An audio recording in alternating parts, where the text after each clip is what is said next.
हर युग में प्रसार सप्रेशन हुआ है। हम लोग महाभारत का युग में देखा है, एकलव्य एक महायोद्धा था, उसी का अंगुली भी कटा हुआ था, वो भी देखा है, क्योंकि वो भी एक किस्म का पॉलिटिक्स था। इस जमाना में जब इंडिया में जो स्वाधीनता फाइट हुआ, उसी में 1895 में जो सबसे ज्यादा सिद्धू कान्हू का नेतृत्व में इतना आदमी मरा था, उसी को महायुद्ध, यहाँ का विप्लवी महायुद्ध नहीं बोला। 1857 जो सिपाही विद्रोह, उसको बोला ये यहाँ का महाविद्रोह।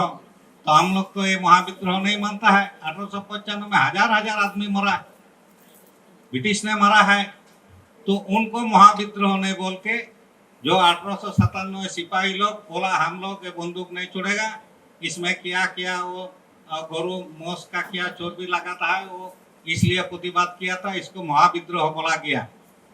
तो उसी से हम लोग, वो बाद में जब वो हिस्टोरियन कांग्रेस बैठा था, तो उन लोग वहाँ डॉक्टर रमेश मजुमदार उन्हें बोला था जे सिपाही विद्रोह नहीं, संथाल विद्रोह होगा, यहाँ का महाविद्रोह, इतना आदमी देश के लिए जान दिया था तो होना चाहिए।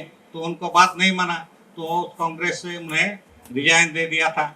अभी भी हम लोग देखता है कि वो तो यूनिफॉर्म सिविल कोड मांगता है, तो यूनिफॉर्म तो आपको पास ही तो देश का जितना कैपिटल है, तो आप लोग हमसे यूनिफॉर्म आइए, वो कैपिटल आपको हमको दीजिए तो अपना यूनिफॉर्म होगा। तो आप लोग सारा जमीन हम लोग लेने मांगता है और बोलता है यूनिफॉर्म। ये सबको अभी मालूम हो जाता है, तो ये प्रतिवाद करना है, ये हम लोग नहीं छोड़ेंगे, ये हमारा सीधा बात है।